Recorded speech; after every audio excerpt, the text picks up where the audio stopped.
अस्सलाम वालेकुम स्टूडेंट्स। तो आज हमारा बायोलॉजी का class first year chapter number 4 the cell start होने जा रहा है। तो इस हवाले से first we will discuss the definition and explanation of cell and again we discuss cell theory and its valuable points and the attempts taken by a biologist, botanist or zoologist for the cell theory. Hence we will discuss the cell. Cell है क्या चीज? तो बढ़ते हैं अपने topic की तरफ। बिस्मिल्लाहिर्रहमानिर्रहीम। हाँ जी, हमारे पास डेफिनेशन है स्मॉलेस्ट यूनिट ऑफ बॉडी, वो जिस्म का, किसी भी जानदार के बॉडी का छोटा सा जरा, can carry out activities of life, जो पूरी जिंदगी का, पूरे जानदार की बॉडी के फंक्शंस को जारी व सारी रखे, तो क्या है? सेल।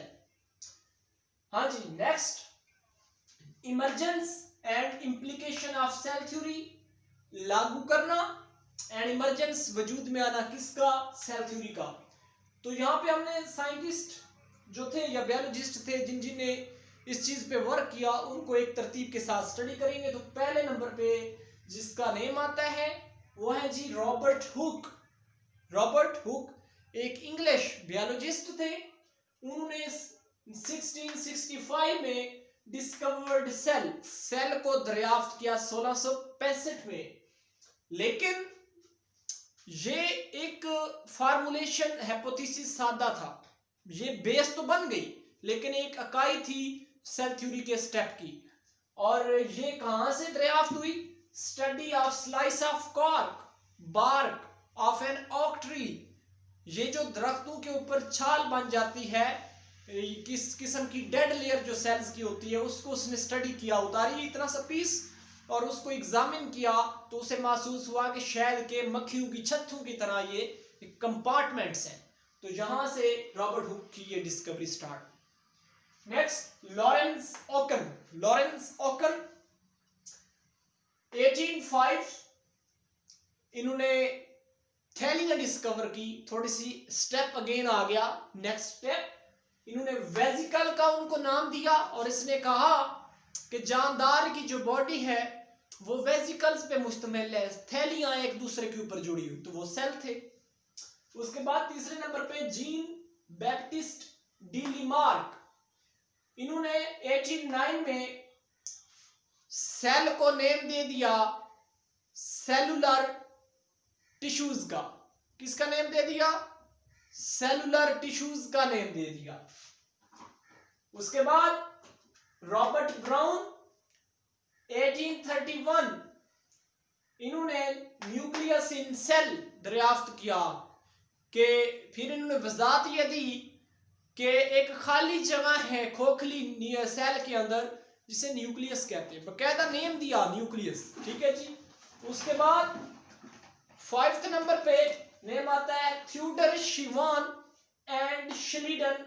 तो ये जर्मन ज़ूलॉजिस्ट थे। थ्यूडर शिवान जो थे जर्मन ज़ूलॉजिस्ट थे। 1839 में इन्होंने अपना वर्क किया। और जर्मन बोटेनिस्ट थे श्लीडन साहब, 1838 में इन्होंने वर्क किया। अलग-अलग सालों में और अलग-अलग वर्क ये करते रहे हैं। एक बोटनिस्ट थे और दूसरे ज़ूलॉजिस्ट थे। तो इन्होंने ही सेल थ्योरी की बकायदा बुनियाद रखी। ये जो ऊपर Robert Hooke, Lorenz Oken, de Lamarck, Robert Brown, इन्होंने जितनी बेसिस बनाते गए, हाइपोथेसिस देते गए, इन्होंने उनको अकामुलेट किया, कलेक्ट किया और अपनी फॉर्मुलेशन हाइपोथेसिस लिए और सेल थ्योरी की बेस रख दी। तो सेल थ्योरी इन्होंने जो पेश की, इनके हवाले से पॉइंट्स क्या थे कि सेल न्यूक्लियस पे मुश्तमिल है, फर्स्ट पॉइंट। सेकंड पॉइंट जी साइटोप्लाज्म है जिसके अंदर न्यूक्लियस और दूसरी बॉडीज ऑर्गेनेल्स रहती हैं। और थर्ड पॉइंट था प्लाज्मा मेम्ब्रेन, इसके ऊपर एक मेम्ब्रेन है जो इस सेल को घेरे हुई है, लपेटे हुई है। उसके बाद ये तो एक सादा थ्योरी होगी। नेक्स्ट इसके बाद एक्सटेंशन हुई सेल थ्योरी में, एक्सटेंशन इन सेल थ्योरी। तो एक्सटेंड किया गया, बकायदा इसके पॉइंट्स में इजाफा किया गया।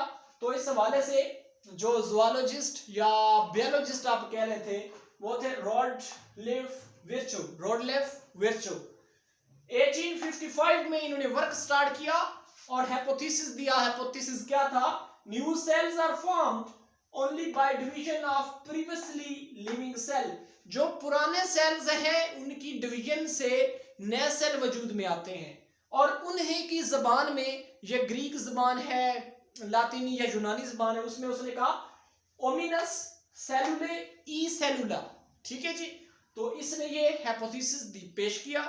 उसके बाद जी नेक्स्ट वर्क किया एक्सटेंशन के लिए, सेल की थ्योरी के लिए, वो थी लुईस पास्चर। इनकी वैसे भी और बहुत खिदमात है, इस हवाले से खिदमात इनकी क्या थी? 1862 में इन्होंने अपना एक हाइपोथेसिस पेश किया। इन्होंने कहा living things are chemical organization composed of cells and capable of reproducing themselves, कि जितने भी जानदार हैं वो केमिकल ऑर्गेनाइजेशन से बने हैं और वो सेल्स हैं, and capable of reproducing cells, और वो खुद बाखुद से दोबारा रिप्रोड्यूस कर सकते हैं। उसके बाद जी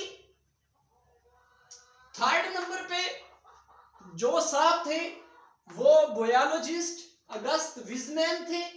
1880 में इन्होंने अपना वर्क किया और इन्होंने भी बकायदा एक वजाहत पेश की, वो ये थी presently cells have common origin due to basic similarities, कि जो सेल्स हैं पहले से मौजूद और जो न्यू बन रहे हैं इनके अंदर सिमिलरिटीज क्यों हैं?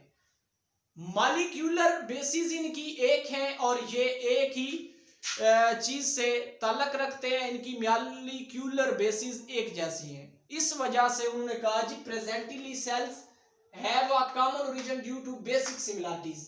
तो ये थी एक्सटेंशन ऑफ सेल थ्योरी, और ये वो खिदमात थी जो बायोलॉजिस्ट, ज़ूलॉजिस्ट और बकायदा बॉटनिस्ट ने पेश की।